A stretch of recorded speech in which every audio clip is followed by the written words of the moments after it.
Hello everyone. नमस्कार दोस्तों। Welcome to true I S and P C S. दोस्तों, इस लेक्चर से हम लोग शुरू करते हैं अपने जर्नल स्टडीज़ का यूपीएससी का जो मेंस का पेपर 1 है, उसके अंदर जो इंडियन सोसाइटी का जो टॉपिक है। आज एक टॉपिक को हम शुरू करते हैं अपने सिलेबस से और काफ़ी डिटेल्ड तरीके से मल्टीपल लेक्चर्स बनाते हुए इस टॉपिक को डीकोड करेंगे, हम समझेंगे। इंडियन सोसाइटी से जुड़ा हुआ ये टॉपिक है और विद इन इंडियन सोसाइटी औरतों के मुद्दे के बारे में हम बात करने वाले हैं। अब ये कोई रैंडम टॉपिक नहीं है, ये आपका जो जीएस का सिलेबस है मेंस का, उसके अंदर अगर आप पेपर 2 को देखो, जो कि वैसे तो जनरल स्टडीज़ का पेपर 1 है। मतलब मैं पेपर 2 उसको इसलिए बोल रहा हूँ क्योंकि पेपर 1 ऐसे होता है, ठीक है। और अगर आप जनरल स्टडीज़ की बात करो तो ऐसे तो जनरल स्टडीज़ के अंदर नहीं आता है, तो ये पेपर 1 बन जाता है जनरल स्टडीज़ का। और वैसे यूपीएससी की भाषा में ये पेपर 2 है। तो इसके अंदर आपको आर्ट एंड कल्चर देखने को मिलता है, जिसको इंडियन हेरिटेज एंड कल्चर कहा जाता है सिलेबस में।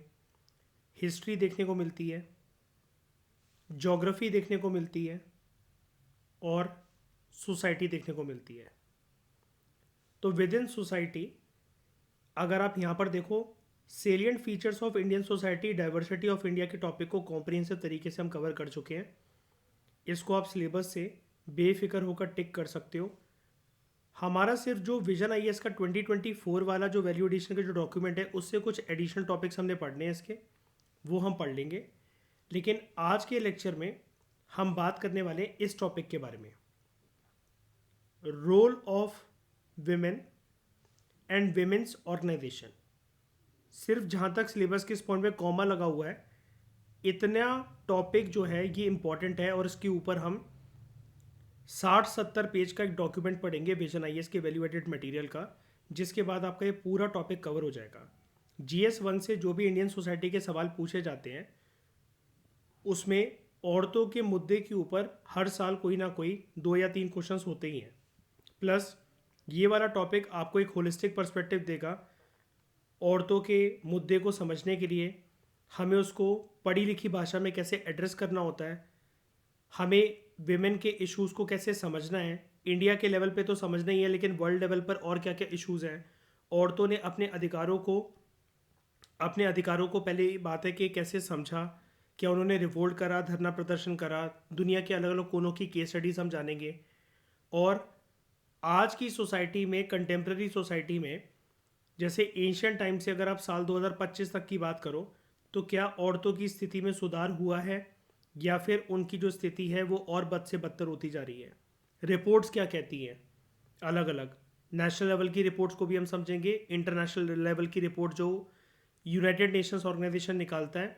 इन सभी बातों के ऊपर हम कॉम्प्रिहेंसिव तरीके से और बिल्कुल बेसिक लेवल से स्टार्ट करते हुए सारी चीज़ों को समझेंगे, जिसके बाद आप इस टॉपिक को अपने सिलेबस से आराम से काट सकते हो ये कंप्लीट होने के बाद।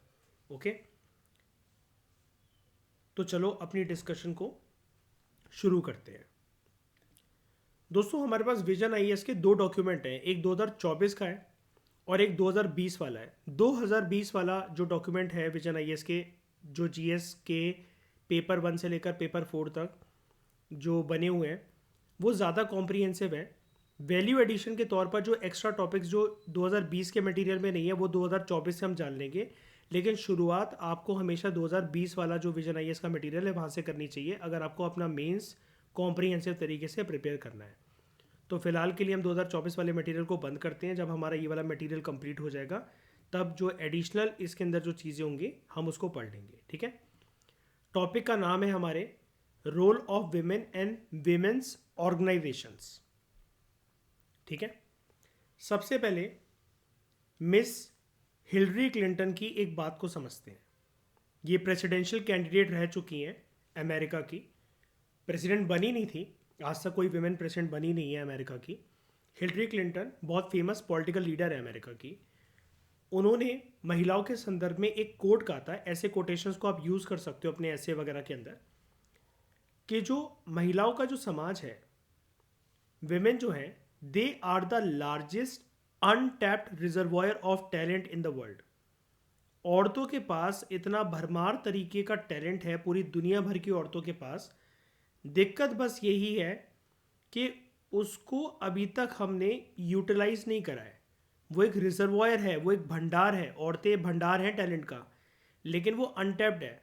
अनटैप्ड का मतलब है वो टैलेंट औरतों का जो यूटिलाइज करा जा सकता है देश की तरक्की के लिए।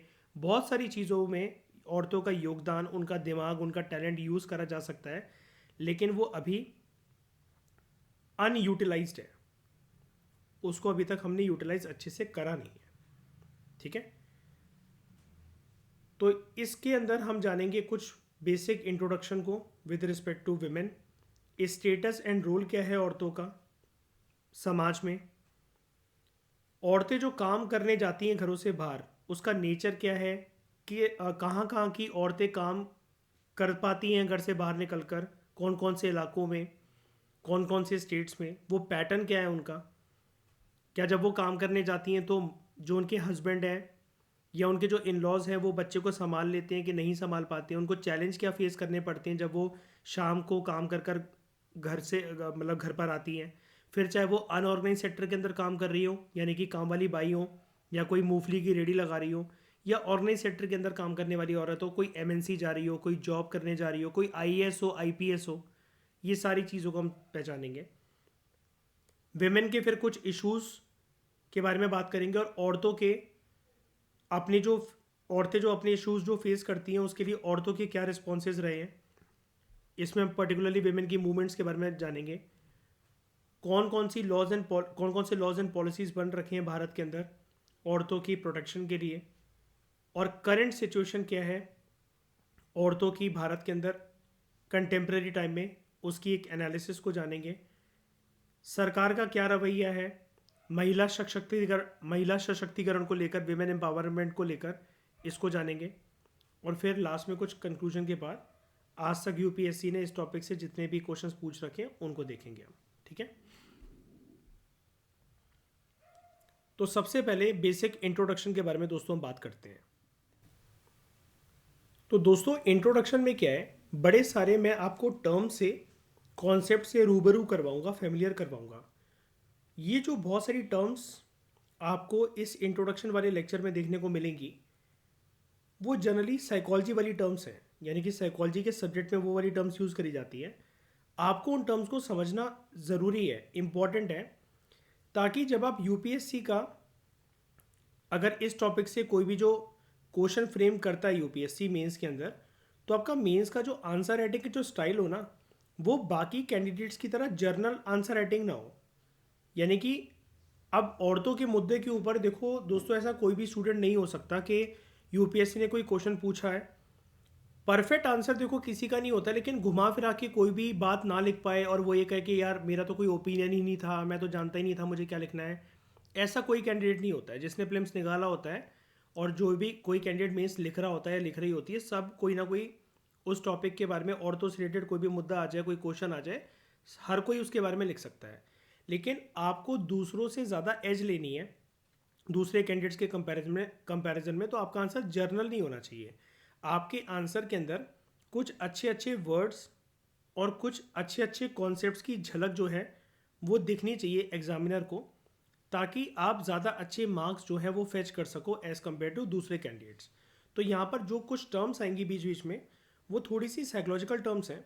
ऑब्वियस ही बात है, क्योंकि भारत के समाज की बात कर लेते हैं, अभी हम दुनिया के लेवल पे अगर ना भी जाएं, औरतों को लेकर जो पूरा का पूरा परसेप्शन है, या औरतों को अधिकार नहीं मिल पाते, या फिर हम यहाँ पर यूपीएससी ने अपने सिलेबस में देखो मर्दों का कोई टॉपिक नहीं दे रखा है सिलेबस में, उसने बोल रखा है issues of women and women organisation, status of women and women organisation.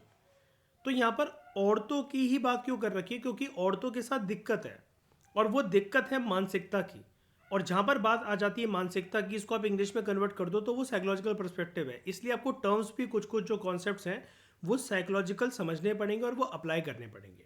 ठीक है, अब मैं ये सारी बातें क्या बोल रहा हूँ धीरे धीरे करके आपको समझ में आ जाएगी, और इसके लिए कोई भी बैकग्राउंड की नीड नहीं है कि आप ये सोचो कि अगर हमने सोशोलॉजी पढ़ रखी है, साइकोलॉजी पढ़ रखी है तो ही हमें ये चीज़ समझ में आएगी। ऐसा कुछ भी नहीं है। मेरे साथ बने रहो, आपको बहुत अच्छी तरीके से मैं एक पर्सपेक्टिव दूंगा कि आप जर्नल आंसर ना लिखो कि औरतों के बारे में सवाल आया आप जज्बाती होकर, अगर आप एक लड़की हो तो आप अपने पता चला दुखड़े गाने लगे आंसर राइटिंग करते हुए, या अगर आप एक मर्द हो तो आप जो है बेफालतू के अंदर औरतों को क्रिटिसाइज़ करना आपने शुरू कर दिया, या फिर बेफालतू के अंदर ओवर सपोर्ट करना शुरू कर दिया। कौन से कॉन्सेप्ट में कैसे कैसे वर्ड्स यूज़ होंगे, आपके शब्दों का उच्चारण बहुत मैटर करता है मेंस की आंसर राइटिंग में। ठीक है, ये कोई कॉलेज के एग्ज़ाम नहीं है जहाँ हमें पन्ने भरने होते हैं। यहाँ पर वर्ड लिमिट में हमें स्पेसिफिक चीज़ों को एड्रेस करना होता है। ठीक है, तो सबसे पहले हम बात करते हैं एक बेसिक इंट्रोडक्शन की, और इंट्रोडक्शन के अंदर यहाँ पर राइटर ने हमें एक दो सिचुएशन इमेजिन करने को कही है। ठीक है, पहले इन सिचुएशंस को समझना आप बिल्कुल नॉर्मल तरीके से। राइटर हमें कह रहे हैं कि इमेजिन द फॉलोइंग सिनेरियोज। दो सिनेरियो हमारे सामने हैं। आप क्या कर रहे हो, आप ना बस स्टॉप पर खड़े होकर एक बस का इंतज़ार कर रहे हो। उतने में आप देखते हो एक जवान लड़का अपने बैग से एक निटिंग नीडल निकालता है, जैसे स्वेटर बुनने के लिए जो ऊन का गोला है और उसके साथ जो सुई होती है उसको अपने बैग से निकाल रहा है। एक ऊन के गोले को निकाला और स्वेटर बुनना स्टार्ट कर देता है वो बस स्टैंड पे बैठा बैठा या खड़ा खड़ा। अब इसको देखकर लोग क्या कमेंट पास करेंगे?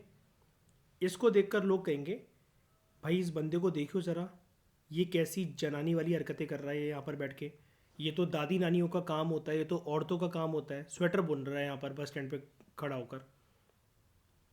वहीं पर एक लड़की है जो कि स्कूल जा रही है, वो भी बस का इंतज़ार कर रही है और बस आने में थोड़ा सा डिले कर रही है। तो उतने में वो क्या करती है, पास में एक इमली का पेड़ है और उस पर चढ़ गई वो लड़की और कच्ची इमली को तोड़ तोड़ के खा रही है। और आसपास लोग देख रहे हैं, बेटा नीचे आओ, लड़कियां ऐसे पेड़ पे नहीं चढ़ती है, गंदी बात, आपको नीचे आना चाहिए, अभी मैं आपके पापा को जाकर बोलता हूँ। एक तो सिचुएशन ये हो गई। दूसरी सिचुएशन ये इमेजिन करो, एक कपल है, हस्बैंड वाइफ है, आपके पड़ोस में रह रहे हैं और पड़ोस में ऐसी एक बात फैली हुई है जो कि सच भी है कि पड़ोसियों को पता लगा जो औरत का जो पति है वो घर पे रहता है और 2 साल की बेटी को संभालता है और घर के कामकाज भी कर लेता है, झाड़ू पोछा वगैरह करना या फिर खाना वगैरह बनाना, साफ़ सफाई करना, डस्टिंग करना, और बेटी को भी संभालता रहता है। 2 साल की छोटी सी बच्ची है इन कपल की। हस्बैंड लेकिन घर पे ही है और जो उसकी वाइफ है वो काम करने जाती है। रोज़ सुबह लोग देखते हैं, पड़ोसी देखते हैं, पूरा गली मोहल्ला देखता है कि वो काम करने जा रही है, जनानियों की तरह खड़ा रहता है और घर के काम करता रहता है। काम वाली बाई बना रखा है इसको इसकी बीवी ने, और बीवी जो है वो बॉस है घर की, वो बैंक में एक मैनेजर की तरह काम कर रही। तो इसका जो घर चल रहा है वो औरत के भरोसे चल रहा है। इसके घर में औरत कमाने वाली है, ब्रेड विनर है, और ये जो है ये लुगाई है। अब मैंने ऐसे टर्म क्यों इस्तेमाल करे, ये तो मैंने बड़ा चढ़ाकर बोला ना। अब जैसे मैंने यहाँ पर एक ऑफेंसिव टर्म बोला जो मुझे नहीं बोलना चाहिए था, कि जैसे मैं ऊपर कह रहा था कि खून का गोला निकाल कर एक लड़का बस का इंतज़ार कर रहा है, उसको मैंने जनानी कह दिया, लिख भी दिया स्क्रीन पर आपके सामने। और नीचे मैंने कहा कि एक हस्बैंड घर पे काम कर रहा है तो वो लुगाई है, इसकी जो बीवी है वो घर की एक्चुअल मर्द है क्योंकि उसके भरोसे इनका घर चल रहा है। ये बात मेरे मन से नहीं निकली है, ये बात हमारे समाज के लोगों के मन से निकलती है। और यहीं पर हमारा पहला कॉन्सेप्ट आता है, डैट इज समाज के लोगों का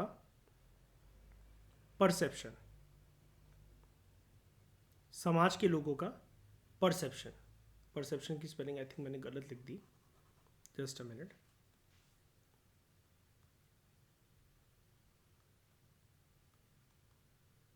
परसेप्शन यानी कि किसी भी चीज़ को देखने का एक नज़रिया।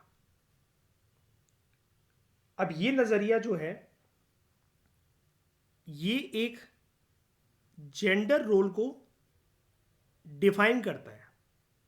समाज में रहने वाले जो लोग हैं वो ये डिफाइन करते हैं अपने नज़रिए के अकॉर्डिंग कि औरत जो है वो क्या काम करेगी, मर्द जो है वो क्या काम करेंगे।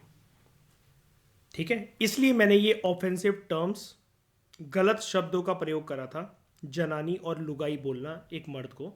और एक लड़की जो कि पेड़ पर चढ़ रही है, उसको बोला जा रहा है कि ये कैसी सी लड़की है, माँ बाप ने अकल नहीं सिखा रखी है, पेड़ पे चढ़ रही है, लड़कियाँ पेड़ पे चढ़ती हैं क्या? और उस लड़की को खड़ी खोटी लोग सुना रहे हैं। ठीक है, तो स्टोरी मतलब इतनी दे नहीं रखी है, लेकिन हमने एग्जैजरेट कर दी इसको। अब समझते हैं कि राइटर यहाँ पर हमें क्या समझाना चाह रहे हैं। परसेप्शन वाली बात तो आपको समझ में आ गई होगी। राइटर हमसे कुछ सवाल जवाब पूछ रहे हैं।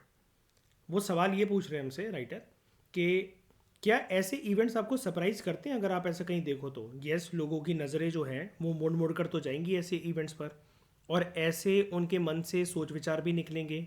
ये शब्द भी, दो लोग खड़े हुए हैं तो ऐसे शब्दों का उपयोग भी करेंगे। यार इसको देखना है, जनानी देखो स्वेटर बुन रहा है, ये काम तो दादी नानियों का होता है, औरतों का होता है। इसको देखना, ये अपने घर की लुगाई बना बैठा है, काम वाम पर जाता नहीं है। बीवी जो है वो आराम से सैर सपाटा कर कर आती है, बैंक में मैनेजर है। ये इसको काम वाली बाई बना रखा है इसकी औरत ने, 2 साल की बेटी संभालने को इसको दे दी है। कमेंट तो सोसाइटी के 2 मिनट में छूट छूट कर आते हैं, 2 सेकंड लगते हैं सोसाइटी को कमेंट करने में। ठीक है, लेकिन हम यहाँ पर जो भी सोसाइटी के कमेंट्स को समझेंगे वो जेंडर के पर्सपेक्टिव से समझेंगे। तो क्या ऐसे इवेंट्स हमें सरप्राइज करते हैं? बिल्कुल करते हैं, क्योंकि हमारी सोसाइटी में हम ये ऐसी चीज़ें देखते नहीं है जनरली होते हुए, और अगर देख लें तो हमें एक अजीबो गरीब सा एहसास होता है। तो what reactions do you expect to hear from people with respect to these incidents? तो मैंने रिएक्शंस आपको बता दिए, ऐसे टर्म्स का वो इस्तेमाल करेंगे, जनानी बोलना, लुगाई बोलना। अब ये जो नज़रिए, ये जो नज़ारे हैं जो लोगों ने देखे और उनके नज़रियों के बेसिस पर, इनमें क्या यूनिक क्या है? इन सीन्स या इवेंट्स में क्या यूनिक है that people have to express their surprise और पास सच कमेंट्स? मतलब राइटर ये कह रहे हैं कि इसमें ऐसा क्या हो गया कि लोग जो हैं एकदम से भौचक्के हो गए और कमेंट करने लगे ऐसे सिनेरियोज को देखते हुए, या फिर ऐसे पड़ोसी को जानते हुए, या फिर ऐसी लड़की जो कि इमली के पेड़ पर चढ़ रही है, एक लड़का बस स्टैंड पे खड़े होकर ऊन का गोला निकालकर स्वेटर बुन रहा है। क्या कोई मर्द जो है वो स्वेटर नहीं बुन सकता क्या? क्या कोई लड़की पेड़ पर नहीं चढ़ सकती क्या? इसमें गलत क्या है कि अगर एक मर्द घर पर रहकर अपनी बेटी का ख्याल रखना चाहता है और उसने रिस्पॉन्सिबिलिटी ली है कि वो बच्चे का ख्याल रखेगा और घर के सारे काम करेगा, इसमें गलत क्या है? एक औरत जो है वो अपना पूरा का पूरा ध्यान अपने करियर पर क्यों नहीं दे सकती है? अगर अंडरस्टैंडिंग है मियाँ बीवी की कि हाँ यार वो उसको घर से बाहर भेज रहा है, वो बैंक में एक मैनेजर है और उसने रिस्पॉन्सिबिलिटी ले रखी है कि तुम जॉब मत छोड़ो, मैं घर पे लड़की को बच्ची को संभाल लूँगा और मैं वर्क फ्रॉम होम कर लूँगा, या फिर कोई भी काम नहीं करूँगा, तुम अगर इतना अच्छा कमा रही हो तो मैं घर पे बैठ जाऊँगा। तो इसमें गलत क्या है? राइटर हमसे ये पूछ रहा है। गलत इसमें जो लोग इन्वॉल्व हैं उनके नज़रिए से कुछ गलत नहीं है। समाज लेकिन इन सब चीज़ों को अच्छे या बुरे के पर्सपेक्टिव से देखता है।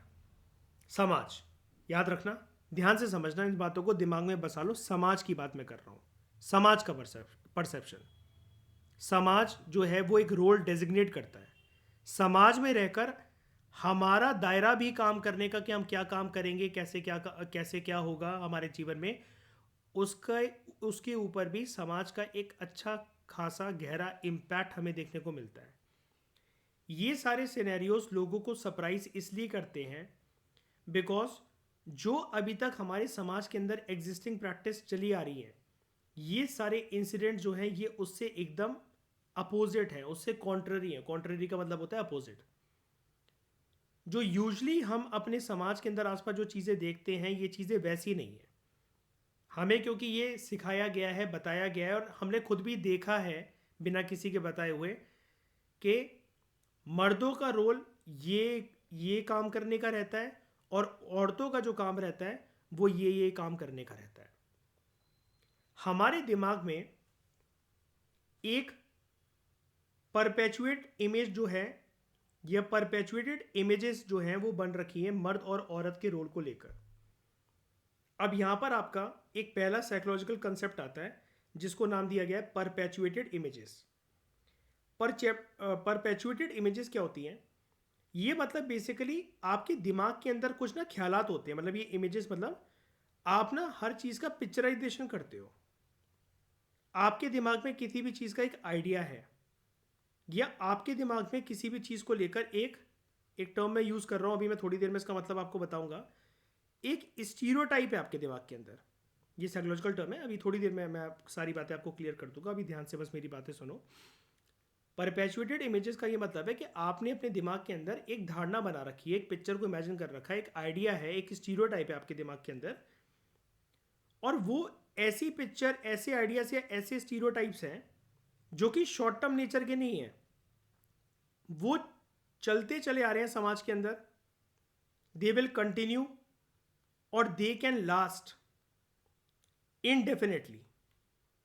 लंबे समय के लिए ऐसे आइडियाज, ऐसे विचारधारा समाज के अंदर आपके दिलो दिमाग के अंदर अगर कंटिन्यू रहते हैं, और हमेशा के लिए हो सकता है कि कंटिन्यू रहे, तब आप उनको कहते हो परपेचुएटेड इमेजेस। परपेचुएशन का मतलब होता है किसी भी चीज का प्रोलोंगेशन, यानी कि लंबे समय की कॉन्टिन्यूटी की जब आप बात करते हो।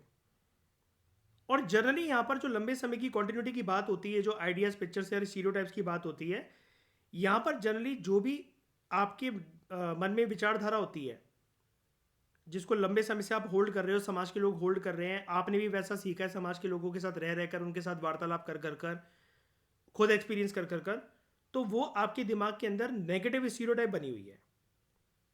आपके दिमाग के अंदर जो ये सोच है, बिलीफ है, या फिर आप किसी भी सिचुएशन को जिसको आप इमेजिन करते हो, या किसी भी चीज़ का आइडिया आप अपने मन के अंदर कैरी करते हो, तो वो जनरली आप नेगेटिव लेकर चलते हो। नेगेटिव यहां पर इसलिए बोला जा रहा है कि आपने पहले से एज्यूम कर लिया कि ये चीज़ ऐसी ही होनी चाहिए, अगर ये ऐसी नहीं होती है तो ये चीज़ खराब है। और इसको जिंदा क्या रखता है, इस नेगेटिव सोच को, इन नेगेटिव आइडियाज को, पिक्चर्स को, स्टीरियोटाइप्स को? तो एक तो है मीडिया का रोल, या सोशल मीडिया कह लो आप, और दूसरा है सोसाइटी रीइंफोर्स करती है इन आइडियाज़ को। बार बार आपको वो चीज़ रिपीटेड मोड पर बताई जाती है, सिखाई जाती है, दिमाग में डाली जाती है, जिसकी वजह से वो आइडिया, वो विचारधारा आपके दिमाग में हमेशा जिंदा रहती है, अलाइव रहती है। और समाज में आप हो तो ऐसे अनगिनत लोग और भी हैं, तो ये विचारधारा ऐसी करके फैलती चली जाती है, इट बिकम्स वाइड स्प्रेड। तो ये होता है मतलब परपेचुएटेड इमेजेस का। अब ये कॉन्सेप्ट मैंने आपको क्यों समझाया इतनी डिटेल में, इस शब्द के बारे में मैंने क्यों बात करी, यहाँ पर देखो राइटर क्या बोल रहे हैं, अभी आपको क्लियर होगा कि मैंने इतनी डिटेल में आपको क्यों समझाया। ये हमारी ना परपेचुएटेड इमेज होती है कि हम ना औरतों को, स्पेशली मम्मियों को देखना चाहते हैं, समाज देखना चाहता है, समाज के लोग देखना चाहते हैं कि वो एक हाउसवाइफ का रोल निभाते हुए ही अच्छी लगेंगी। और जबकि जो घर का मर्द होगा, फादर है, वो रोटी कमाने वाले हो तो वो ज़्यादा अच्छा है। ब्रेड विनर मतलब रोटी कमाने वाला, ब्रेड विनर कह लो, ब्रेड अर्नर कह लो, या वर्किंग पर्सन कह लो। तो हम ये एज्यूम करते हैं कि मर्द जो है वो घर के बाहर जाएगा, पैसा कमा कर लेकर आएगा, उसके पैसों के बलबूते पर घर चलेगा। और एक औरत जो है वो घर पर सास ससुर का ख्याल रखेगी, रोटी पकाएगी, उसको ओबीडियंट रहना है टूवर्ड्स एल्डर्स, और जितना उससे बोला जाएगा उतना उसको काम करना है, वो घर में ही अच्छी लगेगी, शादी से पहले भी और शादी के बाद भी। ये सोसाइटी की विचारधारा है, ये सोसाइटी की धारणा है। अगर लड़कों की बात कर लो, सोसाइटी की परपेचुएटेड इमेज ये है, लड़के जो हैं वो बंदूक से और ट्रक से खेलते हुए अच्छे लगते हैं। लड़के अगर गुड्डे गुड़िया की शादी करवा रहे हैं तो यानी कि लड़के में कोई खोट है, आपका लड़का फिर बिल्कुल स्ट्रेट जेंडर नहीं है, इसका मतलब कुछ तो उसके अंदर है, या फिर ऐसी हरकतें अगर आपका लड़का कर रहा है तो आपको उसको रोकना चाहिए। और वहीं पर जो लड़कियां हैं वो टॉम बॉयज रोल में अच्छी नहीं लगती हैं, समाज ये कहता है, समाज का ये मानना है। अभी यहाँ पर पूरी जो बातें हो रही है भारत के समाज के साथ एसोसिएट करके अपने मन में उसको समझ सकते हो कि गर्ल्स जो हैं वो खेलती हुई अच्छी लगती हैं विद टॉयज एंड डॉल्स।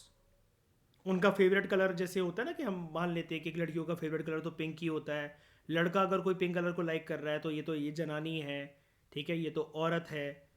ये सब चीज़ें जो कमेंटबाजी जो सोसाइटी में चलती है, ये एक परपेचुएटेड इमेज है।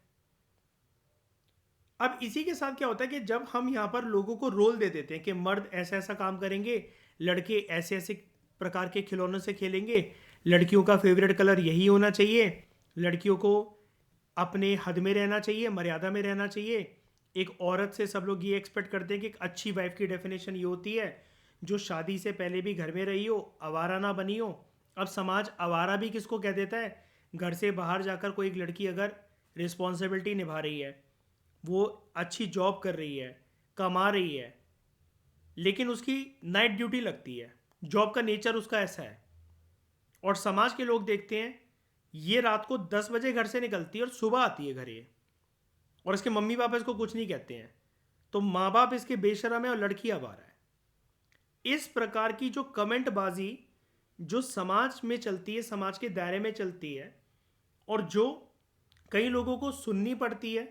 अब आजकल के दुनिया में, मेट्रोपॉलिटन शहर में लोग फ्रीडम के गुणगान बहुत ज़्यादा गाते हैं, तो लोग एक कान से सुन के दूसरे कानों को निकाल देते हैं। लेकिन वहीं पर अगर आप किसी छोटी जगह में रह रहे हो जहाँ पर इतनी ज़्यादा लिबर्टी नहीं है किसी एक लड़की को या कुछ भी करके, पहली बात तो ये है, समाज के डर की वजह से घर वाले भी अगर अपनी लड़की को लिबर्टी देना चाहें तो वो नहीं देंगे, क्योंकि उनको डर है समाज का। और ये चीज़ काफ़ी हद तक हमें ये सोचने पे मजबूर करता है कि जब हम ये कहते हैं कि एक इंडिविजुअल जो होता है उसके जीवन में सबसे प्यारे लोग जो होते हैं वो उसकी फैमिली होते हैं, लेकिन फैमिली के ऊपर मुझे यहां पर एक बैकग्राउंड में एक प्रेशर दिख रहा है जो कि समाज से उत्पन्न हो रहा है, सोसाइटी से पैदा हो रहा है वो प्रेशर। और क्योंकि फैमिली डरी हुई है सोसाइटल प्रेशर की वजह से, तो वो फैमिली उस सोसाइटल प्रेशर को अपने बेटे या बेटी के ऊपर थोपती है। पर्टिकुलरली भारत के समाज की बात करें तो बेटियों के ऊपर थोपा जाता है। लड़कों की बहुत सारी इच्छाओं को, 99% इच्छाओं को नहीं मारा जाएगा, लेकिन सिचुएशन को रिवर्स कर दो, जेंडर को रिवर्स कर दो, लड़कियों की डेफिनेटली गारंटी तौर पर 99% इच्छाओं को मारा जाएगा। अगर आपके माता पिता आपसे प्यार करते भी हैं, मतलब मैं ये लड़कियों के लिए बोल रहा हूं कि अगर आपके माता पिता अगर आपसे प्यार करते भी हैं तो भी वो प्यार कहीं ना कहीं समाज के प्रेशर के चलते धुंधला पड़ता हुआ नजर आएगा, बिकॉज ऑफ सोसाइटल प्रेशर।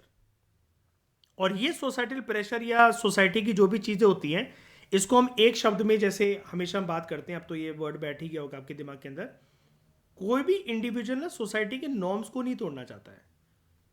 और जैसे जैसे ज्योग्राफिकल रीजन बदलता है तो सोसाइटी के नॉर्म्स भी बदल जाते हैं।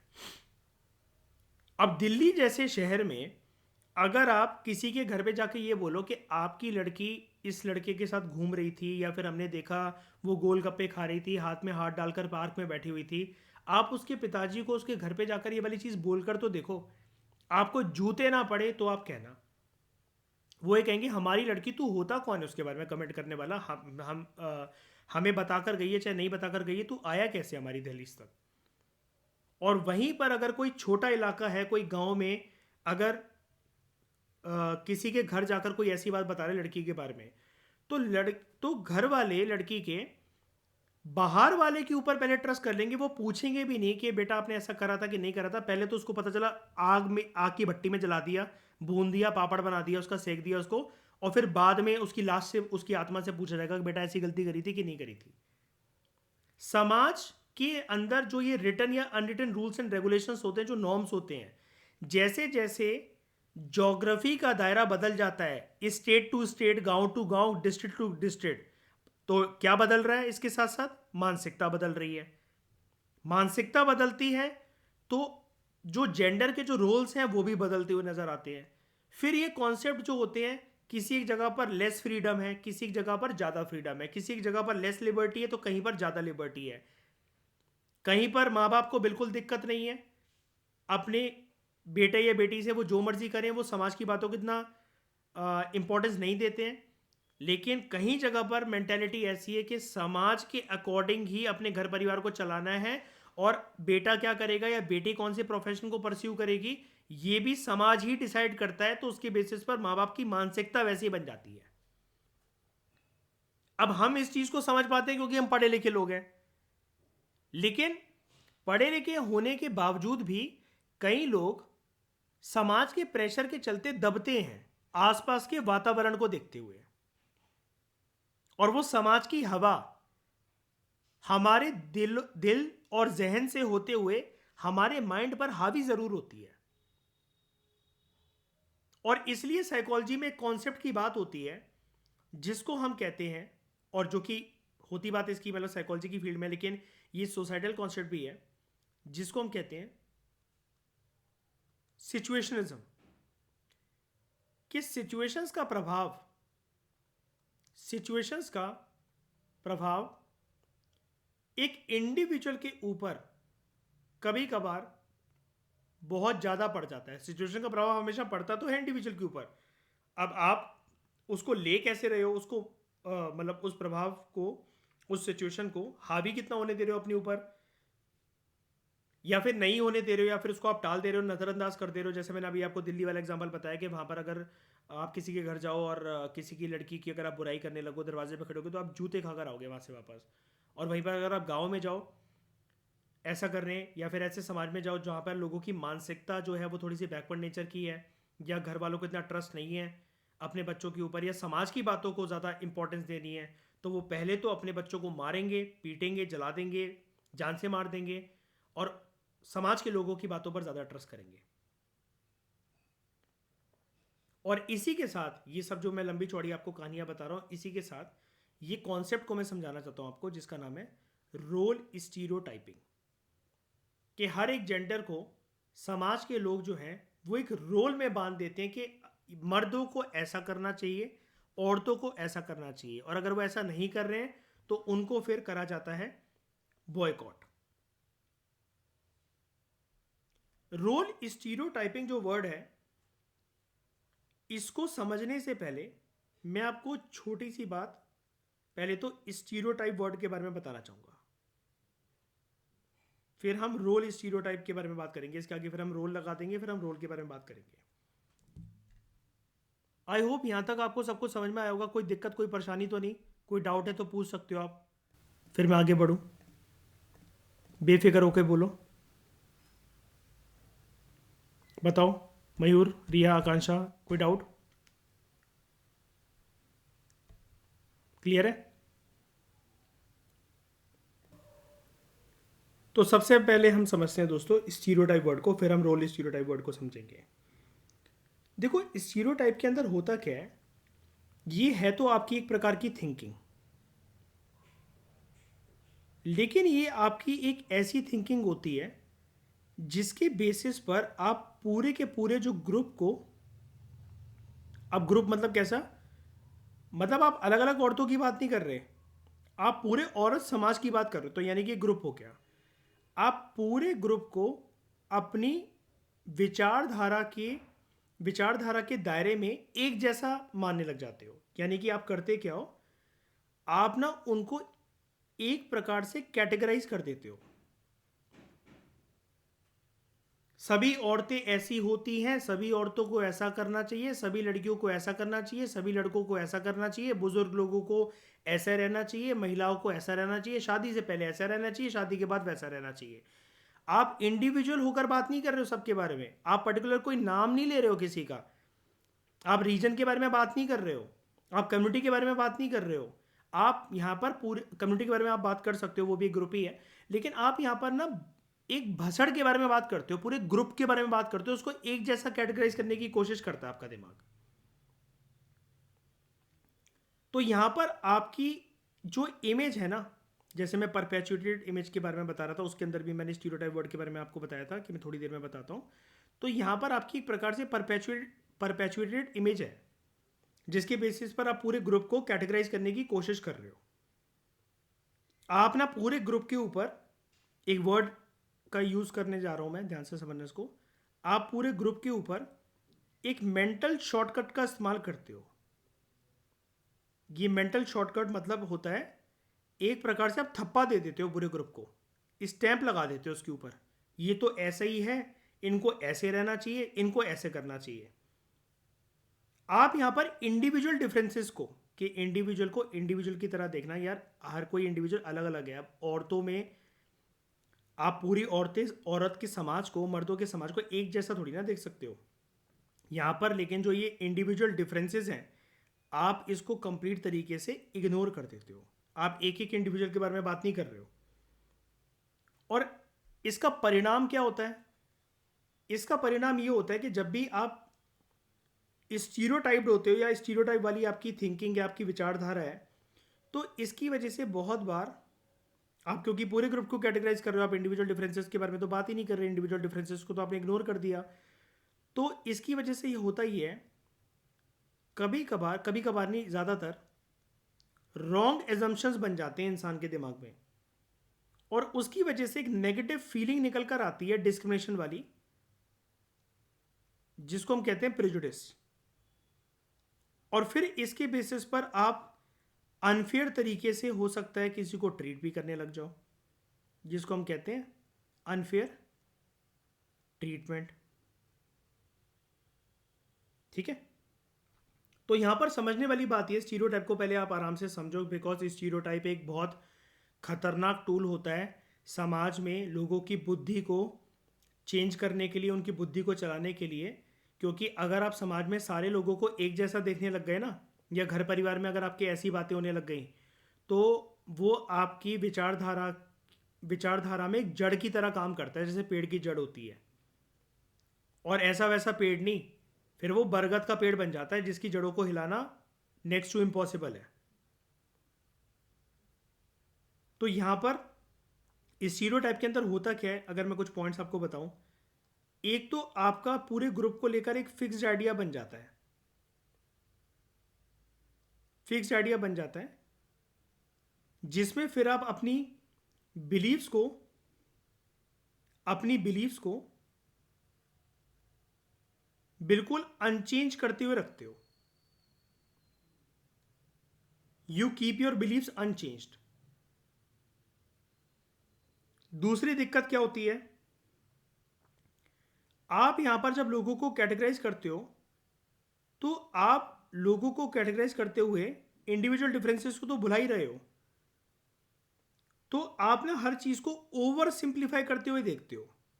ओवर सिंप्लीफाई करने का मतलब यही होता है कि आपने इंडिविजुअल डिफरेंसेस को इग्नोर कर दिया, और जो भी आपका परसेप्शन बना हुआ है, जो भी आपका परसेप्शन बना हुआ है, उस परसेप्शन के बेसिस पर आप दूसरों के ट्रेड्स को, क्वालिटीज को, ट्रेड्स पर का मतलब होता है क्वालिटीज या कैरेक्टरिस्टिक्स, दूसरों के ट्रेड्स या क्वालिटीज या कैरेक्टरिस्टिक्स को बेसिकली जज कर रहे हो।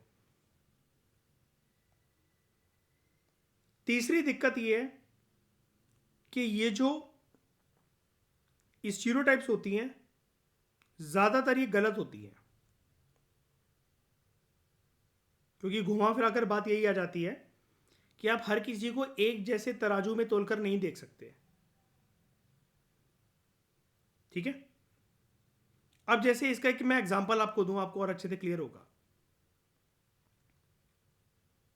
एग्जाम्पल के तौर पर अगर आपने स्टीरियोटाइप ये बना रखा है, या समाज में जैसे ये कहते हैं कि जैसे एक लड़का है, छोटा है वो बच्चा, 5-6 साल का हो गया, 8 साल का हो गया, और वो ना रो रहा है। सोसाइटी के लोग, यानी कि घर परिवार के लोग या आसपास के जो लोग उसको रोता हुआ देख रहे हैं, वो क्या कहेंगे, बेटा लड़के शेर होते हैं, लड़के रोते थोड़ी ना है, और लड़कियां रो रही हैं तो अरे यार इनका तो काम ही है रोना धोना, हर टाइम पर रोना धोना मचाते रहना। ये भी एक प्रकार का स्टीरियोटाइप है। अगर आपकी थिंकिंग ये बोलती है ना यार लड़कियों का तो काम ही यार रोना धोना, अगर आपके मन से ये वाली फीलिंग निकलती है जिस एक्सप्रेशन के साथ मैं उसको बोल रहा हूँ, यार ये तो रोती ही रहती हैं, जब इनसे बात कर लो, कुछ भी कर लो, आंसू तो 2 मिनट में टप टप टप टप करके गिरने लग जाते हैं इनके तो। और वहीं पर अगर कोई लड़का रोए और समाज में अगर कोई ऐसा बोले, अरे यार मर्द शेर होते हैं, मर्द रोते थोड़ी ना है, कैसे लुगाइयों की तरह रो रहे हो तुम, पागल हो गए हो। ये जो चीज़ है ये एक प्रकार की स्टीरियोटाइप है। अब स्टीरियोटाइप के ऊपर हम इतना फोकस क्यों कर रहे हैं, क्या लेना देना है हमारा स्टीरियोटाइप से, तो उसके लिए आपको समझना पड़ेगा कि स्टीरियोटाइप जो है, वाई डज इट मैटर्स, ये मैटर ही क्यों करता है, हम इसके बारे में बात इतनी कर ही क्यों रहे हैं, क्या हो जाएगा स्टीरियोटाइप के बारे में जानने से। स्टीरियोटाइप जो है ना वो एक प्रकार का बैरियर क्रिएट कर देता है। It creates a barrier. कैसे प्रकार का बैरियर, ये स्टीरियोटाइप अगर हमारे जहन में बसा हुआ है, हमारी थिंकिंग में बसा हुआ है, हमारी परपेचुएटेड इमेज का एक पार्ट बन गया है, तो ये हमें रोकता है लोगों की लोगों को इंडिविजुअल तरीके से देखने में। अब जैसे कोई एक कट्टर हिंदूवादी व्यक्ति है और वो ये कह रहा है सारे मुसलमान ऐसे होते हैं, तो ये एक प्रकार का स्टीरियोटाइप है। फिर अगर सारे मुसलमान अगर ऐसे होते हैं, अगर आपके दिमाग में अगर ये बसा हुआ है, तो फिर आप personalities like respected honourable mister APJ Abdul Kalam जैसे इंसान की भी डिसरिस्पेक्ट करोगे, and he was the person with no haters. मुसलमान तो ये भी थे। फिर आपकी जो टॉलरेंस कैपेसिटी होती है वो खत्म हो जाती है, और इसकी वजह से जैसा कि मैंने आपको बताया, स्टीरियोटाइप हमेशा नेगेटिव ही होता है ज्यादातर। तो ये नेगेटिव एटीट्यूड में आपके कन्वर्ट होगा, नेगेटिव एटीट्यूड में आपके कन्वर्ट होगा, और ये नेगेटिव एटीट्यूड जो होगा ये निकलेगा आपके बिहेवियर के फॉर्म में, और उस बिहेवियर को हम बोलते हैं डिस्क्रिमिनेशन। फिर आप भेदभाव करने लगोगे, मैं नहीं बैठूंगा इस कम्युनिटी के लोगों के साथ, मैं इनको टच नहीं करूंगा, मुझे इनसे कोई मतलब नहीं है। अब आपको क्या पता आपकी लाइफ में कौन कब क्या कहाँ काम आ जाए, लेकिन आप क्या करोगे, स्टीरियोटाइप अगर है ना आपके अंदर, तो आपका फोकस लाइफ में फिर ऐसा रहेगा कि आप कमाओगे पैसा, लेकिन आप कभी भी इंसान नहीं कमा पाओगे, आप किसी का दिल नहीं जीत सकते फिर, और बहुत सारे अच्छे लोगों से आपकी लाइफ में मुलाकात भी नहीं हो पाएगी, जिनसे सीख कर हो सकता है आपकी जिंदगी के कुछ दायरे ही अलग होते, नुमाइंदे ही कुछ अलग होते। कितना बड़ा आपका ग्रुप होता, कितने सारे लोगों के साथ आपकी इंटरेक्शन होती, वो इंटरेक्शन खत्म हो जाएगी, आपकी पर्सनैलिटी डेवलपमेंट को भी ये चीज़ रोकेगी, और आप एक टाइम पर स्टबर्न बन जाओगे। क्या बन जाओगे? स्टबर्न। स्टबर्न का मतलब होता है नैरो थिंकिंग वाला पर्सन, जो कि काफ़ी ज़्यादा ढीठ हो, वो अपनी पोजीशन से, अपनी मेंटेलिटी से हटने को, किसी की बात को मानने को तैयारी ना हो।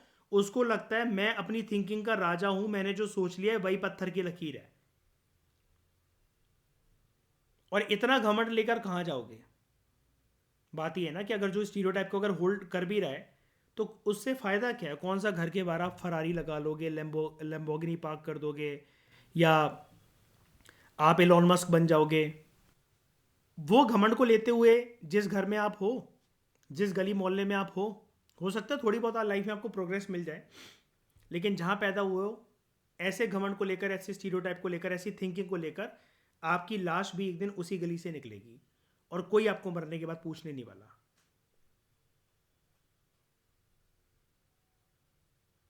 तो ये दिक्कत होती है स्टीरियोटाइप में, ठीक है। लेकिन हम यहाँ पर स्टीरियोटाइप से भी बड़ी एक बात करने वाले थे, और वो है रोल स्टीरियोटाइपिंग। तो इसको हम लिख देते हैं यहाँ पर। स्टीरियोटाइप समझ गए ना? कोई डाउट तो नहीं है?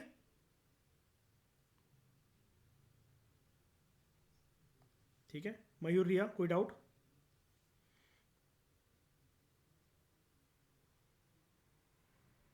रोल स्टीरियोटाइपिंग,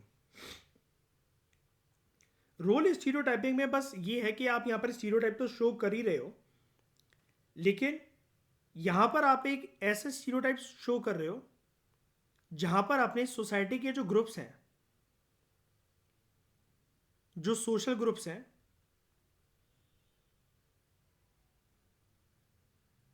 उनको बेसिकली आप क्या करते हो, उनके उनको बेसिकली आप टैग देने का काम करते हो। अब टैग देने का आप उनको काम करते हो on the basis of their gender. मर्दों को ऐसा करना चाहिए, औरतों को ऐसा करना चाहिए, on the basis of their age. बच्चे ऐसा नहीं करते, बड़े ऐसा नहीं करते, बुढ़ों को ऐसा नहीं करना चाहिए, महिलाओं को ऐसा नहीं करना चाहिए, लड़कियों को ऐसा नहीं करना चाहिए।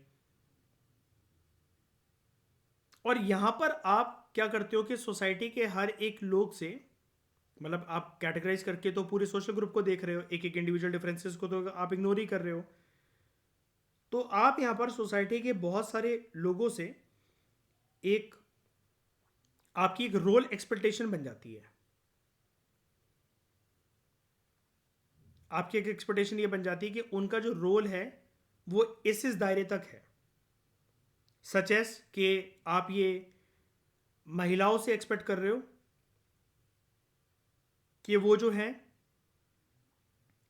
होम मेकर्स अच्छी, अगर कोई महिला है तो उसे होम मेकर होना चाहिए, होम मेकर के रोल में वो अच्छी दिखेगी।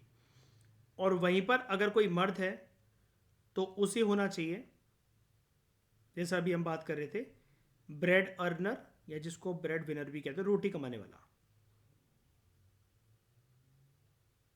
तो यहां पर आपके जो प्री कंसेप्शन है, जिसको हम बोलते हैं जर्नल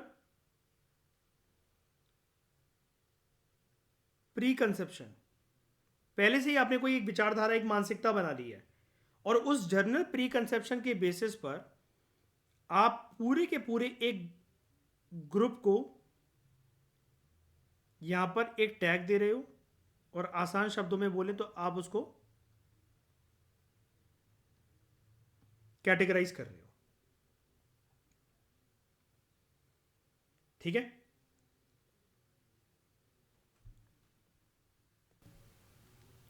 अब यहां पर ये जो रोल स्टीरियोटाइपिंग है, इतना तो आप समझ गए कि ये जनरल प्री कंसेप्शन है। ठीक है।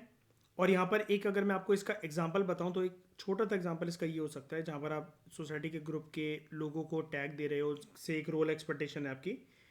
आप ऐसा मानोगे कि जैसे अगर आपके अंदर रोल स्टीरियोटाइपिंग है कि जो फीमेल बेबी सिटर है, बच्चों को संभालने के लिए अगर कोई महिला है तो वो ज़्यादा कॉम्पिटेंट है, ज़्यादा केपेबल होगी वो, एज कंपेयर टू अगर कोई बच्चे को मर्द संभाल रहा है। या फिर जैसा हम एग्जांपल डिस्कस कर रहे थे कि लड़कियों से ये एक्सपेक्टेशन रखना कि वो गुड्डे गुड़िया से खेलती हुई ज़्यादा अच्छी लगती हैं रेदर देन बंदूकों से खेलती हुई। अब सोसाइटी में अगर ये रोल स्टीरियोटाइपिंग का जो फिनोमेना होता है, जैसे स्टीरियोटाइपिंग के दुष्परिणाम है, तो इसके भी क्या क्या इम्पैक्ट्स होते हैं। वैसे तो ये हैं एसोसिएटेड स्टीरियोटाइप्स के साथ ही, लेकिन क्योंकि यहाँ पर रोल स्टीरियोटाइपिंग की बात हो रही है तो हम उसके इम्पैक्ट को अगर जाने, एक तो दोस्तों इससे दिक्कत ये होती है कि आपकी जो पोटेंशियल होती है वो लिमिटेड हो जाती है। हाँ जी आकांक्षा।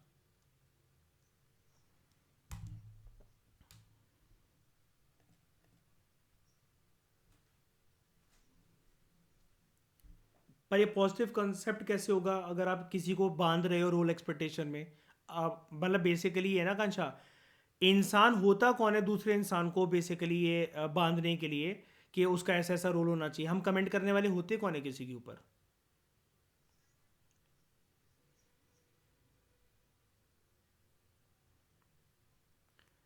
देखो रोल एक्सपेक्टेशन से अगर किसी की इंप्रूवमेंट क्या होगी, आप मुझे ये बताओ कि आप मतलब लाइफ टाइम बस ये आप कह सकते हो कि यार मैंने अपनी कभी लड़की को घर से बाहर नहीं निकलने दिया, मैंने अपने बच्चे को ये नहीं करने दिया, वो नहीं करने दिया, मैंने उसको अपने अकॉर्डिंग बनाया।